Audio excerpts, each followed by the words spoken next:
Hope you are all doing good, and I hope you enjoyed the little live stream we did last night. Sort of did that in place of a video because we were just sort of chilling and messing with the vans over the weekend, so I didn't film a lot. I did get a few clips, so I think I'm going to nip to Audi quickly because they've got them stove fans in for pretty cheap. So I'm going to see if I can get one and somehow make it work. So I'll try and mash what I got yesterday into some kind of sequence, so you can watch that while I drive to the shop. Morning folk, my view today is pretty spectacular.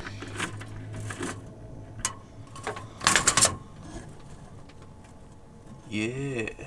I'm not exactly sure what I'm going to be able to film today because I'm probably going to hang here again. One of the lads have got their big American beast here doing some bits and bobs, so might show you a bit of that.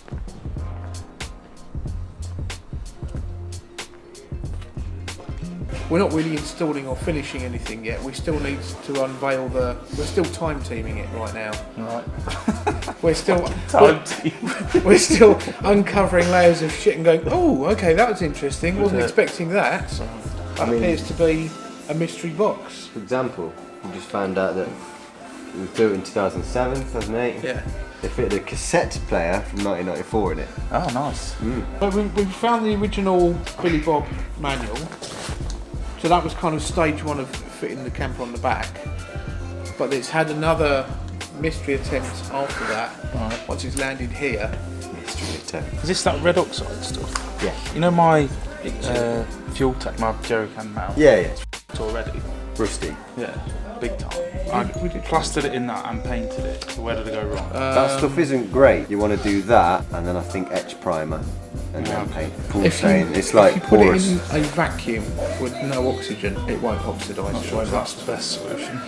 No, but it Wrap it your works. van in a giant hamster to the ball. moon. It works. I'm not, I can't claim to offer the most practical solutions, God, but vacuum it's pack your van, scientifically accurate. There you and go. it'll be fine. Yeah. Yeah. Oh Get Jesus! a big airtight room, pump all the air out, Just leave you'll it be there. sorted. Yeah. Come here. Sweet. Back of the fridge. Okay. So I think that's a power feed coming in, possibly from the fuse box. It'll be good. It'll be good when it's done and not shit. Yeah. This is the exact reason why I didn't buy a pre-built van. Yeah. You just don't know what you're getting. Billy Bob's done something with the electric, and only half the lights work. Yeah. Oh, I love it. Billy Bob was here. Good old Billy Bob. We showing on the Billy Bob lunchbox. Yeah. This was your split charge system, wasn't Yes. This is This is how you do it professionally. it? this is bomb disposal 101. Yeah. And then that had the Yes. feed. This device was attached to the underside of my vehicle. I should never have said the Matthew. And that was bolted to between the back of that battery box and the chassis, so you couldn't access it without actually either removing this completely or breaking the box. So Smart. we broke the box. And bearing in mind, this is a thing that's got fuses and shit in it. Yeah, And I then know. the Yeah. power didn't come off the battery to feed the van. The battery went to that, and then that had the power. So we think that this battery box has been added later, possibly when it came to the UK. That's part of the original Billy Bob build, and then this is the what's a British equivalent of Billy Bob? What should we go with? Coventry. Coventry. Yeah. Cousin Webtoad. Hey, that's the neat. cousin Webtoad installed this in the UK over the top of Billy Bob's lunchbox. Pardon me, so I wasn't expecting guests. We appear to have managed to get. We've got power running from that battery to that, and there's power on the fuses, but we still don't have lights. We don't know why, but we do have those lights, which were added in afterwards, as was this hood, and the hood works. So do you think there must be some kind of switch inside There must that be box? some kind of device hidden somewhere that changes the laws of physics. Okay. Keeping it simple then. There is. So there won't be no RV tours today then, really? Well, A bomb sort of went off. this is the before video. Yeah. Yeah, this is the Unabomber's workshop. Yes, but it will look better hopefully once we're done. Yeah. That's not hopefully the final place for that seat. Hopefully it's not practical. It's not the best way. I'd rather have access than have an upside down chair there.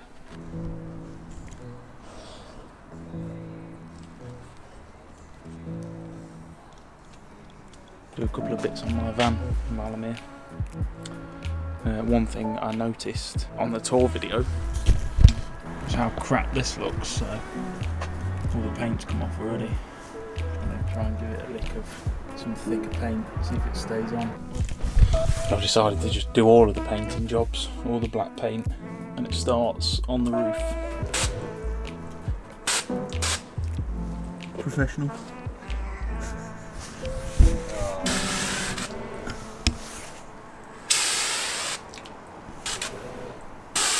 Oh.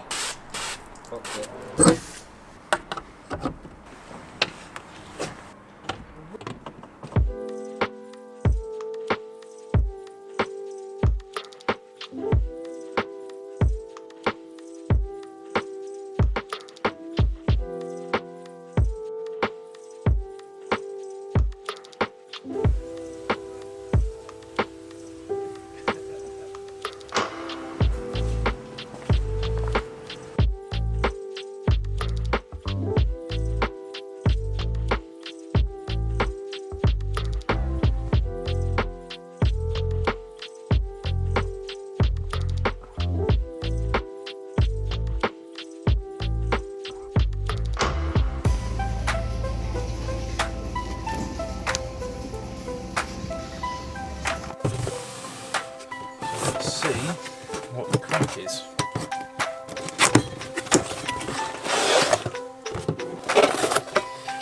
Quite large. This might be harder than I thought. So the idea with these, the heat difference, there's a little unit thing in here. The heat difference between the top and bottom generates electricity, which spins the motor. Yeah, that is a lot bigger than I thought it was going to be. I could bend it around the contour of that. I could have it on the side like that. That looks pretty Frankenstein, doesn't it? You can get the ones that go on the flue, but they're like triple the price almost. So I do have an idea of what I'm going to do with this to make it work, but to do that idea right now, I don't have what I need. I'm going to try something else for the time being. I think this may end up with the fan on the floor, but we'll see. Whenever I talk to new people about the van, it's always the same question. How do you do this? How do you do that? Obviously you can't do this, living in a van, blah blah blah. Realistically, it's no different to living in a house. You can do whatever you want, just a lot smaller. The only difference is, as opposed to having separate rooms to do things, one room has to function as everything instead.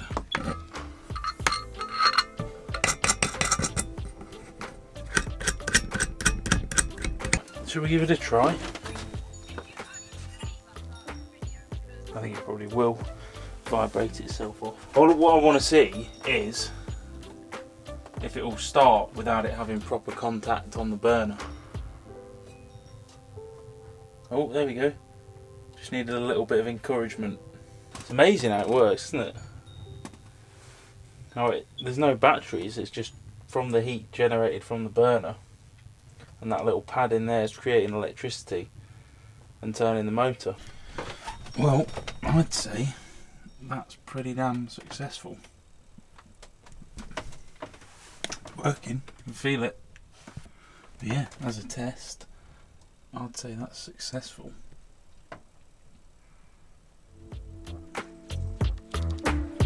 Bloody tilt.